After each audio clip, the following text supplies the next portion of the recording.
மிதுனராசி என்பர்களே, எவ்வாறாக இந்த தமிழ் புத்தாண்டு பார்க்கலாமா?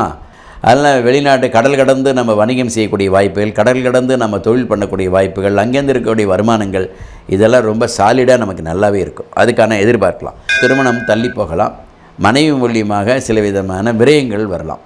கூட்டுத் தொழிலில் இருக்கக்கூடிய சின்ன சின்ன மனஸ்தாபங்கள் வரலாம். இது எதிர்பார்க்கவே முடியாது, வந்தே ஆகும். அப்போ தொழிலில் இருக்கக்கூடிய நெருக்கடிகள் அப்படிங்கும்போது தொழிலில் இருக்கக்கூடிய வருமானத்துக்கு மீறிய செலவுகள் வரும் ஆள் மிதுன ராசி என்பவர்களுக்கு. அப்போ நம்ம செய்யக்கூடிய தொழில் நல்லா தான் இருக்குது, வரவுகள் நல்லா தான் இருக்குது, வியாபாரம் நல்லா இருக்குது, ஆனால் கையில் காசு நிற்கல.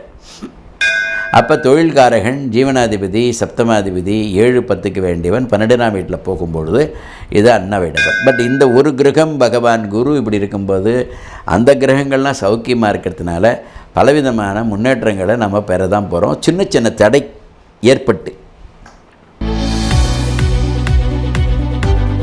வணக்கம் நேயர்களே, அனைவருக்கும் இனிய தமிழ் புத்தாண்டு வாழ்த்துக்கள். இந்த பதிவானது ஆதியந்தம் நேயர்கள் அனைவருக்கும் இந்த வருடம் புதுதாக பிறக்கும் தமிழ் வருட பிறப்பும் அதனைத் தொடர்ந்து அதற்கான பலாபலன்களையும் இப்போது பார்ப்போம். இந்த வருடத்தின் பெயர் குரோதி ஆண்டின் பெயர். குரோதி வருடம் நமக்கு பிறக்கிறது. சித்திரை மாதம் 1ஆம் தேதி குரோதி வருடம் பிறந்து அடுத்த வருடம் விசுவாவசு வருடம் பிறப்புக்கு இடையிலப்பட்ட இந்த 12 மாதங்கள் எவ்வாறாக அமையும் பார்க்கலாம். முதல்ல ஒரு வருஷம் பிறப்பதற்கு முன்பாக அந்த வருடத்தினை பற்றின விவரங்களை நம்ம தெரிஞ்சுக்கணும். முதல் வருஷ பிறப்பு அப்படிங்கிறது என்ன, அந்த புத்தாண்டு எந்த அளவுக்கு நமக்கு சாதக பாதகங்களை தரும், இந்த புத்தாண்டோடைய பலன்கள் என்ன, புத்தாண்டு எப்படி ஏற்பட்டது அப்படிங்கிறத பற்றி நம்ம ஒரு சிந்தனைக்கு வரலாம். அந்த தெளிவை நாம் அந்த ஒரு புரிதலை நாம் தெரிஞ்சுக்கலாம். தமிழ் புத்தாண்டு அப்படிங்கிறது சித்திரை மாதம் 1ஆம் தேதி வருடம் நிகழக்கூடிய ஒரு நிகழ்வு. இந்த தமிழ் புத்தாண்டு அன்று நாமெல்லாம் பஞ்சாங்கம் படிக்கிறது அப்படிங்கிற ஒரு வழக்கம் ஆதி காலத்திலேருந்தே இருக்குது. இப்போ ஆங்கில புத்தாண்டு மாதிரி அல்ல இது. ஆங்கில புத்தாண்டுங்கிறது நம்ம கொண்டாட்டமாக கொண்டாடக்கூடியதாக இருக்கும்.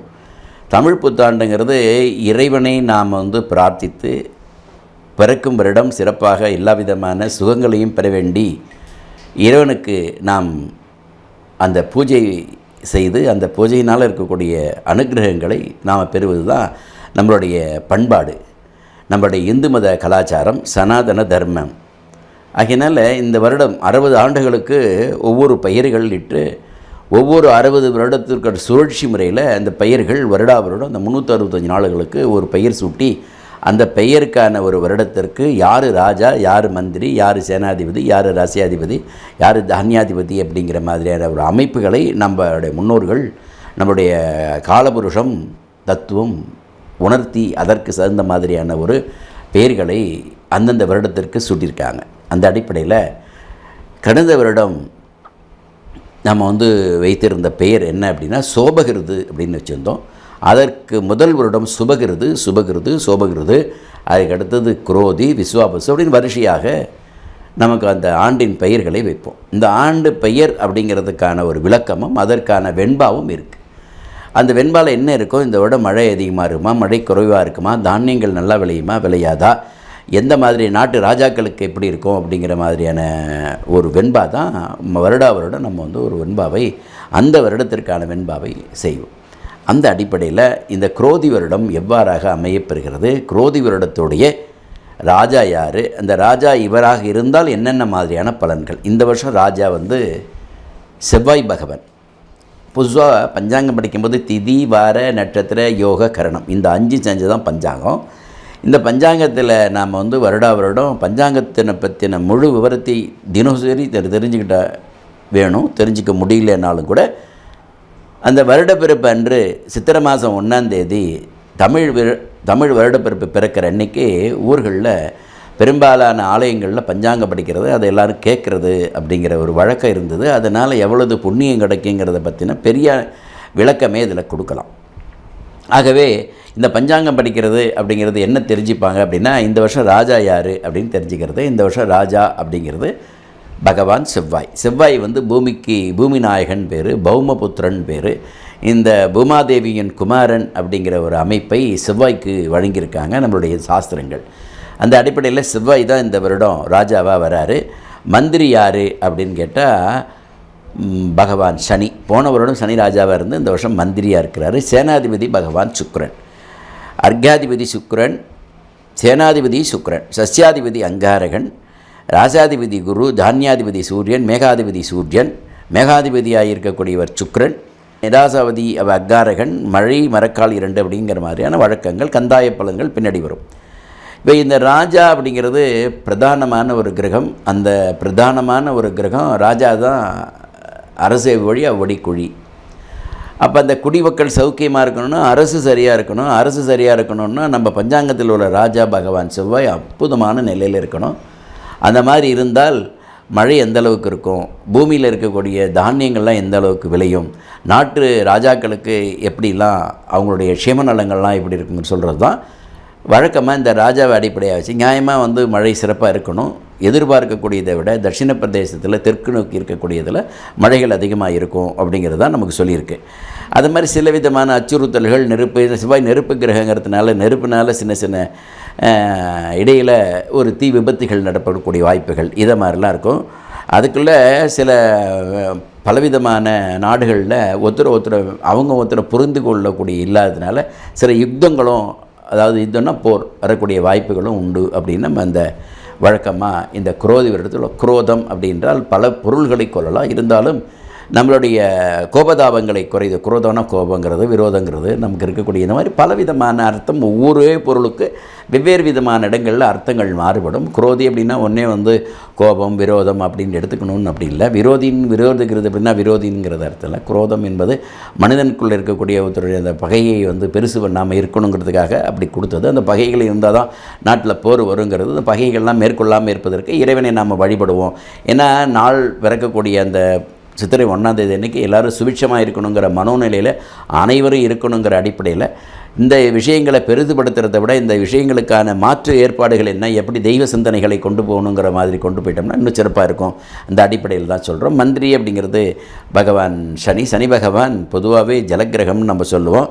அதனால் மழை குறையும் அப்படிங்கிற மாதிரி பஞ்சாங்கத்தில் போட்டிருந்தாலும் மழைகள் எந்தெந்த பகுதியில் குறையும் அப்படிங்கிறதுக்கான ஒரு விளக்கம் இருக்குது.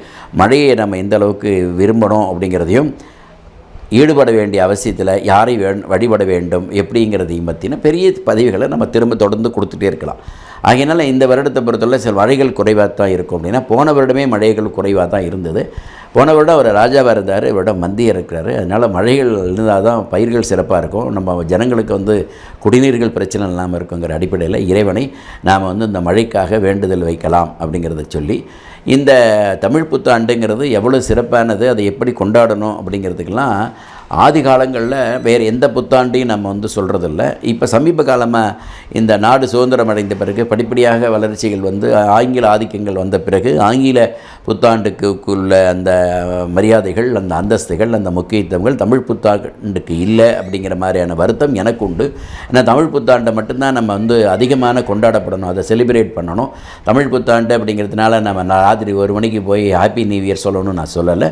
நல்ல ஆலய வழிபாடுகள், இறை வழிபாடுகள், நம்மளுடைய மன மகிழ்ச்சிகள், புத்தாடை உடுத்துவது, பெரியவர்களுக்கு ஆசீர்வாதம் வாங்குவது, ஒருத்தர் பரஸ்பரம் அன்பை பராமரிக்கிறது, பரிமாறிக்கொள்வது, இந்த மாதிரியான ஒரு வைபவங்கள் அந்த 1ஆம் தேதி இருக்கணும். வீட்டில் நல்ல சிறப்பான ஒரு வழிபாடுகள், மனமிட்டு அவர்கள் சந்தோஷமாக பேசிக்கொள்வது, பெரியவர்களோட ஆசிகள் வாங்குவது, புத்தாடை உணர்த்துவது, ஆலயங்களுக்கு சென்று வழிபடுவது, ஆலயங்களில் நாம் அந்த விழாக்களை எடுப்பது, இறைவனை நாம் பக்தி மார்க்கத்தோடு சுவாமி கும்பிடுவது. பக்தி மார்க்கங்கிறது மிக அவசியம். அதனால் இதெல்லாம் தமிழ் புத்தாண்டு அன்னைக்கு இருக்குமேயானால் நாடு இன்னும் சிறப்படையும், மக்கள் சந்தோஷம் சிறப்பாக இருக்கும். எதிர்பார்க்கக்கூடியதை விட நம்மளுடைய விவசாய பணிகள் மிகச்சிறந்த அளவில் இருக்கும். விலைவாசிகள் குறையும், ஆரோக்கியங்கள் கூடும், மனமகிழ்ச்சிகள் அதிகமாகும், நோய்கள் குறையும். இந்த மாதிரியான இருக்கக்கூடிய தீ நுண்கிருமிகள்லாம் குறையிறதுக்கான வாய்ப்புகள் உண்டு. ஆகவே இந்த தமிழ் புத்தாண்டை அனைவரும் சிறப்பாக கொண்டாடி, தமிழ் புத்தாண்டை எப்படி முறையாக நம்ம எந்த தெய்வங்களை வழிபட வேண்டும், எப்படி நமக்கு இந்த தமிழ் புத்தாண்டு பலன் தரும் அப்படிங்கிற மிகப்பெரிய ஒரு எதிர்பார்ப்போடு தான் இந்த தமிழ் புத்தாண்டு. அப்போ நம்ம என்ன நினைக்கிறோம் அப்படின்னா 27 நட்சத்திரம், சரிங்களா? அதுக்கு அடுத்தது 12 ராசிகள். இதுக்குள்ளே தான் நம்ம வந்து இன்றைக்கி எல்லா ஜனங்களும் இருக்காங்க. என்ன நட்சத்திரம் கேட்டால் ஒருத்தருக்கு ஒரு நட்சத்திரம் இருக்கும், அந்த நட்சத்திரத்துக்காக ராசி இருக்கும். அந்த பலாபலன்கள்லாம் எப்படி இருக்கும் அப்படிங்கிறத நம்ம தெரிஞ்சுக்கணும். பொதுவாக வருடம் பிறந்தோன்னா நம்ம என்ன எதிர்பார்ப்போம், இந்த வருடம் என்னென்ன மாற்றங்கள் இருக்குன்றோம். நவகிரகங்களில் இப்போ 9 கிரகங்களுக்கும் பெயர்ச்சிகள் இருந்தாலும் கூட இந்த வருடம் குரோதி வருடத்தை பொறுத்தவரை சனி பகவான் மாறுறதில்லை, ராகு கேதுகள் மாறுறதில்லை. குரு பகவான் மே மாதம் 1ஆம் தேதி, சித்திரை மாதம் 18ஆம் தேதிங்கிறது வந்து திருக்கணித பஞ்சாங்க. இந்த 31 1ஆம் தேதி 1ஆம் தேதி மே மாதத்துக்கு பிறகு சித்திரை மாதம் பெயரக்கூடிய இந்த குரு பகவான் அடுத்த ஆண்டு வரபடி, அதாவது இந்த ஆண்டு முழுவதும் குரோதி வருடம் பங்குனி மாதம் 30ஆம் தேதி முடிய குரு பகவான் ரிஷபத்தில் தான் சஞ்சரிக்கிறார். அவருக்கான குரு பயிற்சிகள் இதில் இந்த சித்திரை மாதம் நிகழ்ந்தது என்றால் இனிமேல் அடுத்த சித்திரைக்கு தான் வரும், அடுத்த ஆண்டு சித்திரைக்கு தான். ஆக இடைப்பட்ட இந்த ஒரு வருடத்தில் மிக முக்கியமான பெரிய கிரகம் சொல்லக்கூடிய குரு பகவானாக இருந்தாலும் சரி, சனி பகவானும் ராகு கேதுகளும் மாற்றம் ஏற்படுவதில்லை. மற்ற இந்த 4 கிரகங்களை தாண்டி மற்ற 5 கிரகங்கள், சந்திரர் 2.25 நாளுக்கு ஒரு முறை மாறுறாரு, புதன் 22 நாள்லேருந்து ஒரு மாதத்துக்குள்ளே மாறுறாரு, சுக்கிர பகவான் மாதம் மாறுறாரு, சூரிய பகவான் மாதம் மாறுறாரு, செவ்வாய் 45 நாளுக்கு ஒரு முறை 45லேருந்து 60 நாளுக்குள்ள இடைப்பட்ட நாட்களில் மாறுறாரு. ஸோ அது நம்மளுடைய மாதம் நம்ம ராசி பலன்களை தெரிஞ்சுக்கலாம். ஆக இந்த மாற்றங்கள்னால இந்த 3 பெயர்ச்சிகளுமே சித்திரை மாதம் குரு பெயர்ச்சி நடந்துருச்சுன்னா இந்த வருடம் முழுவதும் குரு பகவான் ரிஷபத்தில் தான் இருக்கிறாரு, மீனத்தில் தான் ராகு பகவான் இருக்கிறாரு, கன்னியில் தான் கேது பகவான் இருக்கிறாரு, கும்பத்தில் தான் சனி பகவான் இருக்கிறார். இந்த மாற்றங்கள் நிகழ்வதில்லை. ஆக இந்த வருடம் எப்படி சிறப்பாக இருக்கும்? காலபுருஷ தத்துவப்படி நியாயமாக கும்பத்தில் சனி பகவான் இருப்பது பொதுவாகவே சிறப்பான ஒரு பலனை. என்ன காரணம் அவருக்கு அப்படின்னா, மகரத்தை விட கும்பமும் விசேஷமாக சனி பகவானுக்கு சொல்லப்படுறதுனால கும்பத்தில் தான் சனி பகவான் இருக்கிறாரு. மீன ராகு விசேஷம், அதுமாரி கன்னியில் இருக்கக்கூடிய கேது பகவான் விசேஷம். ரிஷபத்தில் குரு பகவான் இருப்பது, இந்த ரிஷபம் என்பது அவருடைய ராசிக்கு, அதாவது தனுர் மீனம் சொல்லக்கூடிய அவருடைய ராசிக்கு மீனத்துக்கு 3ஆம் இடத்துலையும் தனுசுக்கு 6ஆம் இடத்துலையும் வர்றார். ஆனால் காலபுருஷ தத்துவம் மேஷத்துக்கு 2ஆம் இடத்துலையும் வர்றது குரு பகவானுக்கான சிறந்த பலனை தரும். குரு பகவானுடைய பார்வை எங்கே விழும் அப்படின்னு கேட்டிங்கன்னா, குரு வந்து ரிஷபத்திலிருந்து 5ஆம் பார்வையை கன்னியை பார்ப்பார், ரிஷபத்திலேருந்து 7ஆம் பார்வையை விருச்சிகத்தை பார்ப்பார், ரிஷபத்திலேருந்து 9ஆம் பார்வை மகரத்தை பார்ப்பார். அதனால் குரு பார்க்கக்கூடிய அனைத்து இடங்களையுமே சுபிட்சம் அடையும். குரு பார்க்க கோடி தோஷ நிவர்த்தின்னு சொல்லக்கூடிய அமைப்பில் குரு பகவான் சிறந்த ஒரு பலனையே தருவார். காலபுருஷ தத்துவப்படி மேஷத்துக்கு சிம்மம் 5ஆம் இடம், மேஷத்துக்கு விருச்சிகம் 8ஆம் இடம், மேஷத்துக்கு மகரம் 10ஆம் இடம். ஆகையினால் இந்த இடங்கள்லாம் குரு பகவான் சஞ்சாரம் இருக்கிறதுனால நம்ம என்ன எதிர்பார்க்குறோம், நம்மளுடைய அறிவாற்றல்கள், பூர்வ புண்ணியங்கள், நன்மைகள் இதெல்லாம் நமக்கு அதிகமாக வளர்வதற்கு, வளர்ச்சி அடைவதற்கு நமக்கு குரு பகவான் அருள் புரிவார் அப்படின்னு சொல்லலாம். நம்மளுடைய ஆரோக்கியங்கள், அஷ்ட ஐஸ்வர்யங்கள் பெறுவதற்கு விருச்சிகம் துணை நிற்குங்கிறதுனால அதையும் பார்க்குறாரு. ஜீவனம் சொல்லக்கூடிய 10ஆம் வீட்டை காலபுருஷோதத்தப்படி 10ஆம் வீடு என்பது மேஷ ராசிக்கு மகரம் 10ஆம் வீடு. ஆனால் அவர் இருக்கிறது ரிஷபத்திலிருந்து 9ஆம் பார்வை மகரத்தை பார்ப்பார். மகரத்தை பார்க்கறது விசேஷம். ஆகையினால் குரு பகவான் பார்வை சிறந்த ஒரு பலனாக இந்த வருடம் அமையப்பெறும், அதில் மாற்றமே இல்லை. இப்படி தான் இந்த மாதம் அமைஞ்சிருக்கு. அதில் நிறைய நிகழ்வுகள், எல்லா விதமான பண்டிகைகளும் ஒவ்வொரு மாதத்திற்கு ஒரு பண்டிகை வரத்தான் போகுது. ஆக குரு பயிற்சியாக சனி பயிற்சி. ஆனால் இந்த வருஷம் கிரகணம் கிடையாது. ஒரு வருடப்பிறப்பு அன்றைக்கி நம்ம கேட்கும்போது நிறைய பேர் இப்போ சமீபத்தில் ஒரு கிரகணத்தை வந்து தவறாக சித்தரித்தாங்க. இதில் வரக்கூடிய இந்த எப்போ நமக்கு வந்து ஊடகங்கள் சிறப்பான ஒரு பலனை தரும், இந்த மாதிரி யூடியூப் சேனல்லாம் என்ன ஆகும் அப்படின்னா, விவரம் தெரியாதவர்கள் நிறைய இடங்களில் பேசப்படுறாங்க. குரோதி வருடம் முழுவதும் 2 சந்திர கிரகணங்கள், 2 சூரிய கிரகங்கள் ஏற்பட்டாலும் இந்தியாவில் தெரியாது. இந்தியாவில் தெரியாததுனால இந்தியாவில் இருக்கக்கூடிய எந்த மக்களும் அதை பற்றி எதிர்நோக்க வேண்டிய அவசியமில்லை, கவலைப்பட வேண்டிய அவசியமில்லை, கொண்டாட வேண்டிய அவசியமில்லை. இந்த முதல்ல தெரிஞ்சுங்க. ஏன்னா நிறைய விவரம் தெரியாதவர்கள் இந்த கிரகணம் சொல்லி எங்கேயோ நடக்கக்கூடிய ஒரு கிரகணத்துக்கு இங்கே கிரகணம் சொல்லி இருக்கக்கூடியவர்களை பயமுறுத்தி, நிறைய கர்ப்பிணி பெண்களுக்கெல்லாம் வந்து பயமுறுத்துறது. கிரகணம் வேறு யாரும் பயப்பட போகிறதில்ல. என்ன பண்ணுறீங்க, எல்லா வேலையும் ஆஸ் யூசுவல் அதை தான் பண்ணிகிட்ருக்கீங்க. ஆனால் இதில் நிறைய பெண்ணும் அந்த நம்மளுடைய புராதனமான காலங்களில் அந்த அதாவது கர்ப்பஸ்ரீகளுக்கு பயத்தை மக்கள் மத்தியில் இந்த கிரகணம் என்ற ஒரு நிகழ்ச்சி கண்டிப்பாக ஒரு பயமுறுத்தலை, அச்சுறுத்தலை ஏற்படுத்து. அவங்களுக்கெல்லாம் தேவையில்லாத ஒரு பயத்தை ஏற்படுத்தின இந்த சந்திர கிரகணம் சொல்லக்கூடிய அந்த நிகழ்வில் தவறாக ஒரு என்ன இன்றைக்கி நிறைய மீடியாக்களும் தவறான ஒரு செயலை செய்யுது. எங்கே தெரியுமோ அங்கே தான் அந்த கிரகணத்தை அனுஷ்டிக்கணும். இந்தியாவில் தெரியாத ஒரு கிரகணத்தை இந்தியாவில் அனுஷ்டிக்க வேண்டிய அவசியம் என்ன? ஏன்னா யூடியூப்புங்கிறது உலகம் முழுவதும் தெரிஞ்சாலும் கூட இங்கே இருக்கிற மக்களுக்கு கன்ஃபியூஸ் ஆகுது இல்லையா, அவங்க குழப்பம் அடைகிறாங்க. ஆகையினால் இந்த வருடம் குரோதி வருடம் எந்த விதமான கிரகணமும் இந்தியாவில் தெரியாது. ஆகையினால் இதை பார்த்து கொண்டு இருக்கக்கூடிய அனைத்து மக்களும் கிரகணத்தை பற்றி அச்சுறுத்தல் வேண்டாம், பயப்பட வேண்டாம் அப்படிங்கிறத முதல்ல தெரிஞ்சுங்க. கிரகணம்னு ஒரு வார்த்தை வந்தால் உடனே இந்தியாவில் இருக்கக்கூடிய மக்கள்லாம் பயந்துக்கணும்னு அவசியம் இல்லை. முதல்ல இந்தியாவில் தெரியுமா? தெரியாத ஒரு கிரகணத்துக்கு எதற்காக பயப்படுறீங்க? ஆகையினால் குரோதி வருடம் முழுவதும் இந்தியாவில் எந்த கிரகணமும் தெரியாததுனால அதை நம்ம அனுஷ்டிக்க வேண்டிய அவசியம் இல்லை. இதை முதல்ல தெரிஞ்சுக்கணும். இந்த யூடியூப்பில் நிறைய நான்லாம் தொடர்ந்து கிட்டத்தட்ட 140 வருஷமாக எங்கள் ஃபேமிலியில் இருந்துகிட்ருக்கேன். இந்த பல திட்டம் நான் சொல்லியிருக்கேன். நான் அரைகுறையாக கற்றுக்கிட்டேங்க. கிரகணம்னு வச்சு 100 வருடத்துக்கு ஒரு முறை வருது, இது பயமுறுத்துறது, அப்படி இப்படின்னு பேசும்பொழுது இவங்களுக்கெல்லாம் ஒரு ஏதாவது சட்ட ரீதியான ஒரு ஆக்ஷன் இருக்கணுங்கிறத விட நான் எதிர்பார்க்குறேன். இந்த மக்களை தேவையில்லாமல் எனக்கு நூற்றுக்கணக்கான மக்கள் என்கிட்ட ஃபோன் பண்ணி கேட்டாங்க, கிரகணத்தில் ஒன்றும் இல்லைம்மா, கிரகணமே இல்லை, ஏன் கவலைப்படுறீங்க அப்படிங்கிற மாதிரியான சொல்ல வேண்டிய கடமை எனக்கு. எதை சொல்ல வேண்டுமோ அதை பிரதானமாக சொல்ல வேண்டும், அதற்கான ஒரு முறையை செய்யணும். அதனால் இந்த வருடம் கிரகணம் இல்லை அப்படிங்கிறத முடிச்சா, குரு பயிற்சி, சனி பயிற்சி, ராகு பயிற்சி இல்லை. சித்திரை மாதம் நடந்துருச்சுன்னா அதுக்கு கிடையாது. மற்ற கிரகங்களை பற்றி பேச வேண்டாம். அப்போ நல்லா இருக்கும், இந்த ராஜா தெரிஞ்சுக்கிட்டோம், இந்த வருஷம் நிகழ்வுகள் தெரிஞ்சுக்கிட்டோம், எல்லாம் சிறப்பாக இருக்குங்கிற பட்சத்தில் வருடத்தை நம்ம அனுஷ்டிக்கும் பொழுது சந்தோஷமாக அனுஷ்டிக்கணும். அப்போ குரோதி வருடம் வரக்கூடிய இந்த குரோதி வருடத்தில் அனைத்து நாட்களும் 365 நாட்களும் சிறப்பாக இருக்கணுங்கிறத இறைவன்கிட்ட ஒரு விண்ணப்பமாக வச்சு அவரவர் அருகாமையில் உள்ள கோயிலில் போய் அந்த சுவாமியை வழிபட்டு அனுகிரகிக்க வேண்டுகிறோம். அப்படிங்கிற மாதிரியான பொதுஜனங்கள் பொது பிரார்த்தனைகளும் அவசியம். அப்படிங்கிற பட்சத்தில் அதுக்கு பலம் கூடுதலாக இருக்குங்கிற அடிப்படையில் நீங்கள் இந்த அனுஷ்டிக்க வேண்டிய காலம் குரோதி வருட தமிழ் புத்தாண்டு எந்த அளவுக்கு சிறப்பாக இருக்கணும்னா, உங்களுடைய மகிழ்ச்சியும் உங்களுக்கு இருக்கிற அஷ்ட ஐஸ்வர்யங்களையும் ஆரோக்கியங்களையும் அனைத்து விதமான செல்வங்களையும் உங்களுக்கு பிறக வளமுடன் நலமுடன் நீங்கள்லாம் வாழ இறையருள் கூட்ட வேண்டும் என்று சொல்லி இந்த தமிழ் புத்தாண்டு நன்னாளிலே உங்களெல்லாம் வாழ்த்துக்கிறோம். இப்போ 12 ராசிகளுக்கு இந்த ராசிக்கெலாம் எப்படிலாம் இருக்குங்கிறத நம்ம பார்க்கணும் இல்லையா? அதனால் மேஷம் முதல் மீனம் வரை இருக்கக்கூடிய 12 ராசிகளுக்கு இந்த வருடம் குரோதி வருடம் எந்த மாதிரி பலனை தரும் அப்படிங்கிறத பார்க்கலாம். மிதுன ராசி என்பர்களே, எவ்வாறாக இந்த தமிழ் புத்தாண்டு பார்க்கலாமா? குரோதி வருடம் சிறப்பான ஒரு பலனை தரணும்.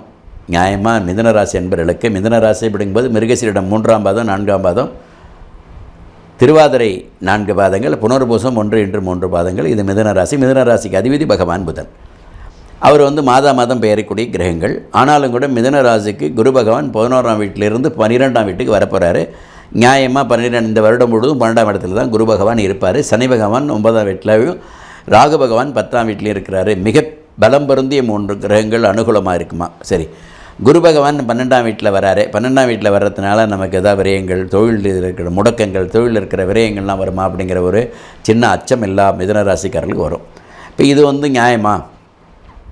சனி பகவான் 9ஆம் வீட்டில் இருக்கிறாரு. 9ஆம் வீட்டில் இருந்து அவருடைய 3ஆம் பார்வையாக உங்களுடைய 11ஆம் வீட்டை பார்க்க போகிறாரு. எதிர்பாராத விபரீத ராஜயோகம்னு சொல்லக்கூடிய நிறைய விதமான மறை பொருள்கள்லாம், மறைந்திருந்த பொருள்கள்லாம் வரணும். அதனால் சனி பகவானால் பாக்யாதிபதியாக இருக்கக்கூடிய அஷ்டமஸ்தானம் மறைந்த பொருள்கள்லாம் உங்களுக்கு கிடைக்கணும். மறைந்திருந்த யோகங்கள்லாம் கிடைக்கக்கூடிய வாய்ப்புகள் சனி பகவானால் மிதுன ராசி என்பவர்களுக்கு இந்த வருடம் ஏற்படும். அதேமாரி 10ல் பாம்பு, 10ஆம் இடத்துல பாம்பு இருந்தால், பாம்புன்னா பகவான் ராகு. அவர் நல்ல நிலையில் மீன ராகுவாக இருக்கார், விசேஷமான ராகுவாக இருக்கிறார். அதனால் வெளிநாட்டு கடல் கடந்து நம்ம வணிகம் செய்யக்கூடிய வாய்ப்புகள், கடல் கடந்து நம்ம தொழில் பண்ணக்கூடிய வாய்ப்புகள், அங்கேருந்து இருக்கக்கூடிய வருமானங்கள், இதெல்லாம் ரொம்ப சாலிடாக நமக்கு நல்லாவே இருக்கும். அதுக்கான எதிர்பார்க்கலாம். இந்த குரு 12ல் போகிறது அஷ்டமாதிபதி மிதுன ராசிக்கு. நியாயமாக அஷ்டமாதிபதி பாக்கியம் பெறுறாரு. மிதுன ராசிக்கு சப்தம ஜீவனாதிபதி 7-10க்கு வேண்டியவர் பகவான் குரு 12ஆம் வீட்டில் போகிறார். இந்த 12ஆம் வீட்டில் போடும்போது திருமணம் தள்ளி போகலாம். மனைவி மூலியமாக சில விதமான விரயங்கள் வரலாம். கூட்டுத் தொழிலில் இருக்கக்கூடிய சின்ன சின்ன மனஸ்தாபங்கள் வரலாம். இது எதிர்பார்க்கவே முடியாது, வந்தே ஆகும். அப்போ தொழிலில் இருக்கக்கூடிய நெருக்கடிகள் அப்படிங்கும்போது தொழிலில் இருக்கக்கூடிய வருமானத்துக்கு மீறிய செலவுகள் வரும் ஆள் மிதுன ராசி என்பவர்களுக்கு. அப்போ நம்ம செய்யக்கூடிய தொழில் நல்லா தான் இருக்குது, வரவுகள் நல்லா தான் இருக்குது, வியாபாரம் நல்லா இருக்குது, ஆனால் கையில் காசு நிற்கல. இது நிறைய அன்பர்கள் சொல்கிறீங்க. அது என்ன காரணம் அப்படின்னா, வியாபாரத்துக்கு குறைச்சல்ல, வியாபாரம் சிறப்பாக இருக்குது, வியாபாரத்துக்கான டர்னவருக்கு தகுந்த ரிட்டர்ன்ஸுங்கிற லாபமும் இருக்குது. ஆனால் கையில் காசு நிற்கல, அதுக்கான செலவு அப்படியே ஆகிடுதுன்னு சொல்லக்கூடியவர்களுக்கெல்லாம் இதுதான் காரணம். அப்போ இது தவிர்க்க முடியுமா? தவிர்க்க முடியாத ஒன்று. அதை நம்ம ஃபேஸ் பண்ணி தான் ஆகணும். இது என்ன பண்ணலாம்? இது ஒரு பக்கம். இப்போ குரோதி வருடம் முழுவதும் இப்படி தான் இருக்குமா அப்படின்னா, குரோதி வருடம் முழுவதும் உங்களுக்கு 12ஆம் வீட்டில் தான் குரு. அதில் ஒன்றும் மாற்ற முடியாது. அப்போ தொழில்காரகன், ஜீவனாதிபதி, சப்தமாதிபதி, 7-10க்கு வேண்டியவன் 12ஆம் வீட்டில் போகும்பொழுது இது அன்அவைடபிள். பட் இந்த ஒரு கிரகம் பகவான் குரு இப்படி இருக்கும்போது அந்த கிரகங்கள்லாம் சௌக்கியமாக இருக்கிறதுனால பலவிதமான முன்னேற்றங்களை நம்ம பெற தான் போகிறோம். சின்ன சின்ன தடை ஏற்பட்டு அந்த நெருக்கடி எங்கே தான் இல்லை, எங்கேயும் இருக்குது. இல்லாத ஒரு இடத்தையுமே நம்ம சொல்ல முடியாது. அதனால் அந்த நெருக்கடிகளை நம்ம ஃபேஸ் பண்ணி தான் ஆகணும். அந்த ஃபேஸ் பண்ணும்போது அதற்கான மன வலிமை நமக்கு இருக்கணும். நமக்கான போராட்டங்கள் தொடரணும். தொடர்ச்சியான ஒரு முயற்சி இருக்கணும். அவ்வளோதான். தொய்வு ஏற்படக்கூடாது. இந்த தொய்வு நம்ம சந்திக்க வேண்டிய அவசியம் வந்தால் அந்த தொய்வுக்கான ஒரு பலனை நம்ம பார்க்கலாம். சார், ஒரு விஷயத்தை நம்ம நல்லா புரிஞ்சுக்கலாம். ஒரே மாதிரியான இப்போ ஒரு சராசரியாக எடுத்துக்கலாமே, ஒரு 25 வயசுலேருந்து ஒரு 50 வயதுக்கு இடைப்பட்டவர்கள் கிட்டத்தட்ட தொழிலில் போராடித்தான் சார் ஆகணும். அது வேலையில் இருந்தாலும் சரி, அல்ல உத்தியோகத்தில் இல்லாமல் வியாபாரியாக இருந்தாலும் சரி, இல்லை ஒரு இடத்துல நம்ம பணி செய்யக்கூடிய சூழலில் அதோடு சேர்ந்து நமக்கு இருக்கக்கூடிய கஷ்ட நஷ்டங்களை நீங்கள் பார்த்து தான் ஆகணும். எங்கே போராடக்கூடிய வயதே இந்த 25லேருந்து 50 தான். இன்னும் 25 வயசில் அவங்க யாரும் கண்டுக்க மாட்டாங்க. அது வரல பார்த்திங்கன்னா ஸ்கூல் பருவம், அப்புறம் அதுக்கு அடுத்தது கல்லூரி பருவம், அதுக்கு அடுத்து உத்தியோக பருவங்கிற மாதிரி போயிடும்.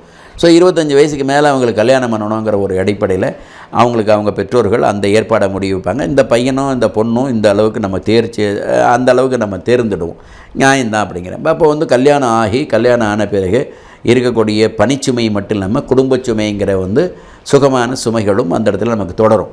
இப்போ ஒன் பை நமக்கு அந்த கடமைகள் நிறைவேறும். கல்யாணம் பண்ணுவோம். கல்யாணம் பண்ணால் உறவுகள் கூடுனா குழந்தைகள் பிறக்கும். குழந்தைகள் பிறகுனா அதுக்கு செய்ய வேண்டிய நன்மை தீமைகளை செய்யணும். அதுக்கான எக்ஸ்பென்சிவ் இருக்கும். அதுக்கு அடுத்தது வீடு நிலபலங்கள் வாங்கணும், வாங்கக்கூடிய வாகனங்கள் வாங்குறது போகிறது. இப்படிலாம் இந்த 50 வயதுக்குள்ளே இந்த 25 ஆண்டு காலமே போராட்டம் தான் எல்லாருக்குமே, எல்லா ராசிகளுக்குமே. அதுதானே சுகம், அதுதானே சுமை. அங்கே சுகமான சுமைகள் அப்போ தான் வரும்.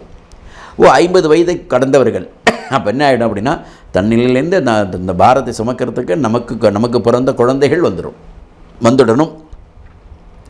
கண்டிப்பாக வரும். பெரும்பாலானவர்களுக்கு அந்த சுமையை ஷேர் பண்ணிக்கக்கூடியவங்க, அவங்க பெற்ற குழந்தைகள் ஆணாக இருக்கலாம் பெண்ணாக இருக்கலாம், அதை ஷேர் பண்ணிக்கக்கூடியதில் வந்துடுவாங்க. அப்போ சுமைகள் குறைய 50, 51, 52, 53 குறையணும். ஆக இந்த 25லேருந்து தொடங்கி 50 வயதுக்குள்ளே இருக்கக்கூடிய நிறைய போராட்டங்கள்ங்கிறது வாழ்க்கை போராட்டங்கள். இந்த வாழ்க்கை போராட்டக்குள்ளே இந்த நவகிரகங்கள் கரெக்டாக அந்த தசாபுக்திகள் சுற்றும்.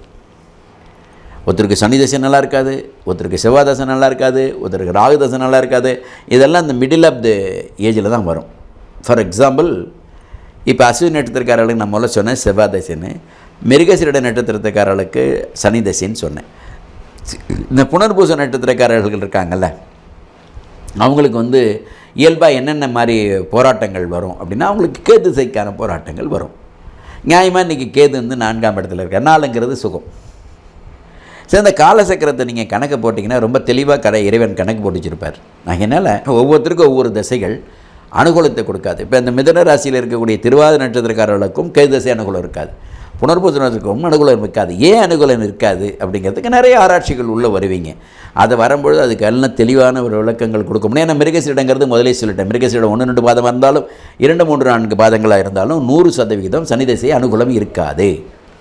இப்படிலாம் ஒரு கோட்பாடு இருக்குது, ஜோதிடத்தில் ஒரு கோட்பாடு இருக்குது. அந்த கோட்பாடுகளை தெரிந்து கொண்டு அதற்கு தகுந்த மாதிரி நம்ம சிஸ்டமை, நம்மளுடைய வாழ்க்கை நெறிமுறைகளை சரி செய்து கொண்டோமானால் கண்டிப்பாக லைஃப்பில் நமக்கு பலவிதமான அச்சீவ்மெண்ட்ஸ் உண்டு, பிடிமானம் உண்டு.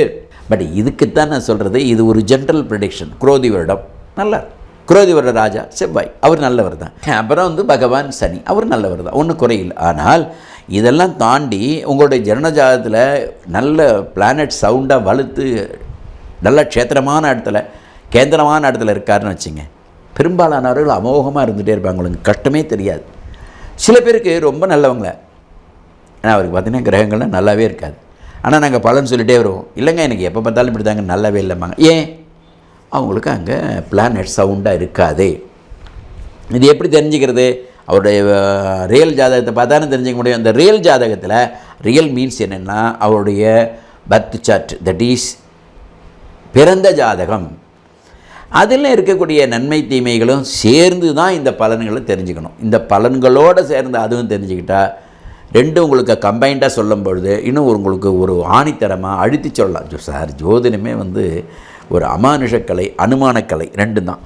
அமானுஷங்கிறது நமக்கு யூகம் பண்ணி நமக்கு இப்படி தாங்கிறத நம்ம படித்த படிப்பை நிலைநிறுத்தி அதற்கு தகுந்த மாதிரி சொல்கிறது தான் ஜோதிடம். இது ஒன்று. அமானுஷங்கிறதுக்கு என்னென்னா கண்ணுக்கு புலப்படாதது. அமானுஷத்துக்கு பலவிதமான உருவங்கள் கொடுக்கலாம், வடிவங்கள் கொடுக்கலாம், விளக்கங்கள் கொடுக்கலாம், அர்த்தங்கள் கொடுக்கலாம். அதில் அவங்கவுங்களுடைய பொருள். என்னை பொறுத்தளவில் ஜோதிடத்தில் ஒரு கணிக்க வேண்டிய அவசியம் இருக்கிறதுனால கணிப்புங்கிறது இவர் இப்படி தாங்கிற கணிப்பு இருக்கு இல்லையா, அந்த கணிப்பு ஆளுக்கு ஆள் மாறுபடும். அதுமாரி ஜோதிடத்துலேயும் ஜோதிடர் மாறுபட்டே ஆகணும். இது இறைவனுடைய தீர்ப்பு. அவர் இப்படி தான் சொல்லியிருக்கிறார். ஆகையினால் அவங்களுக்கான வாக்கு பலிதமும் அவங்களுக்கு வேண்டிய அந்த விதமான அனுஷ்டானங்கள், அனுகிரகங்கள், அந்த வாக்கு சித்தம் அதெல்லாம் இறைவனால் கொடுக்கக்கூடியது. சைதன்யம், சாநித்தியம் ரெண்டுமே இறைவனால் கொடுக்கக்கூடிய. இந்த சைதன்யமும் சாநித்தியமும் எங்கே கிடைக்கும் அப்படின்னா அது நீண்ட ஆராய்ச்சிக்கு, நீண்ட நம்பிக்கைக்கு பிறகு கிடைக்கும். அந்த விதானங்கள், பூஜை விதானங்கள், அவர் செய்யக்கூடிய முறைகள், அவருக்கான அனுகூலங்கள், அவருக்கு கிடைக்கக்கூடிய அனுஷ்டானங்கள், இறைவன்கிட்டேருந்து கிடைக்கக்கூடிய பலாபலன்கள், அனுகிரகங்கள் இதெல்லாம் அங்கேருந்து கிடைக்கிறது. அப்படி வரும்போது தான் அவருடைய வாக்கு சித்தம், வாக்கு பலம் பலிதமாகும். அந்த வாக்குகள் நல்ல வாக்குகளாக இறைவனால் அந்த இடத்துல சொல்லப்படும். அந்த அவருடைய வாக்கில் உட்காரணும். சும்மா யார் வேணாலும் ஜோதிடம் சொல்லலாங்கிறதுக்கெல்லாம் ஜோதிடம் இடமே கிடையாது. அது அந்த மாதிரி தளம் இல்லை. இது நான் 3 மாதத்தில் கற்றுக்கிட்டேன், 6 மாதத்தில், வருஷத்தில் கிடைக்கிறேன், பொழுதுபோக்காக கற்றுக்கிட்டேன், நான் ரிட்டையர்ட் ஆகிட்ட கற்றுக்கிட்டேன், நான் நினச்சேன். இதெல்லாம் வாய்ப்பே இல்லை. நீ எந்த கலைக்கு எப்படி வேணாலும் போயிட்டு வரலாம், எங்கே வேணாலும் சுற்றிட்டு வரலாம், வானத்துலேயும் மேலே குதிக்கலாம். அது கிடையாது. ஒன்லி ஃபார் இதுக்கு தெய்வாம்சங்கிற ஒரு அம்சம் பொருந்திருந்தால் மட்டும்தான் ஜோதிட வாக்கு பலிக்கும். கணிதம் எல்லோரும் எழுதலாம். சூரிய தசை 6 வருஷம், சந்திர தசை 10 வருஷம், செவ்வாய் தசை 7 வருஷம், ராகு தசை 12 வருஷம் எல்லோரும் எழுதலாம். என்ன பண்ணுங்கிறது ரிட்டர்ன்ஸில் எழுதி கொடுக்குறா பார்த்தீங்களா, அவர் தான் உண்மையான ஜோதி. அது யார் உங்களுக்கு உங்களுடைய வாக்கில் உட்கார, உங்களுடைய சிந்தனையில் உட்காருன்னா இறைவன் உட்காரணும். அந்த இறைவனை உட்கார்றதுக்கு நீங்கள் செய்ய வேண்டிய கடமைகள் நிறையா இருக்குது. யாரும் ஜோதிடர் செய்ய வேண்டிய கடமைகள், அந்த கடமைகள்லேருந்து அவர் நல்லா செஞ்சிட்டாருன்னா அவருடைய வாக்கு சித்தமாயிடும், அவர் வாக்கு பலிக்கும். இதுதான் உண்மை. அதனால் இந்த குரோதி வருடம் மிதுனராசி என்பவர்களுக்கு எல்லா விதத்திலையும் காரணம் ஏன் இந்த உங்களுக்கு மட்டும் இந்த அழுத்தி சொன்னால், உங்களுக்கு தெய்வ கிரகம் அப்படி சொல்லுங்க 2 கிரகம், பகவான் குரு, பகவான் கேது. குரு பகவான் 12ஆம் வீட்லேயும், கேது பகவான் 4ஆம் வீட்லேயும் இருக்கிறாரு. அவர் இருக்கிறதும் சுக்கிரனுடைய வீடு, இவர் இருக்கிறதும் பார்த்திங்கன்னா புதனுடைய வீடு. ஆகினால இந்த 2க்கும் சாதகமான ஒரு பலனை. மிதுனராசிங்கிறது புதன் அதிபதி, புதனுடைய வீட்டிலே கேது உட்கார வச்சுருக்கிறாரு. பைசா வரணுங்கிறதுக்காக புதனுடைய நட்பு கிரகம் பகவான் சுக்கிரன் வீட்டில் குரு வச்சுருக்கிறாரு. ஆகையினால குரு பகவான் ரிஷபத்தில் இருந்தாருன்னா எங்கே பார்ப்பாருன்னா 5ஆம் பார்வையை, குரு 5ஆம் பார்வையை பார்த்தால் கேதுவை தான் பார்ப்பார். கன்னியில் இருக்கக்கூடிய கேதுவை. மிதுன ராசிக்கு 4ஆம் இடத்துல கேது இருப்பார். அந்த ஆன்மீக சம்பந்தப்பட்ட கிரகம் ரெண்டும் ஒத்துருங்கும் போது தான் நான் இதை மாதிரியான தெய்வ சிந்தனை உள்ள ஒரு விஷயத்தை உங்களுக்கு சொன்னேன்.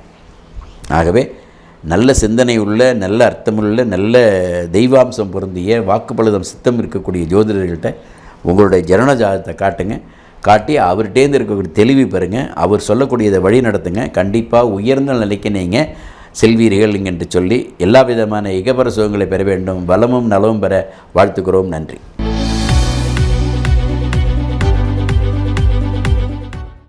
நேயர்களே, இந்த ஆதியந்தம் டிவிக்கு சப்ஸ்கிரைப் பண்ணுங்கள். சப்ஸ்கிரைப் பண்ண பிறகு ஷேர் பண்ணுங்கள், லைக் பண்ணுங்கள், பெல் பட்டனை மறக்காமல் அழுத்துங்க.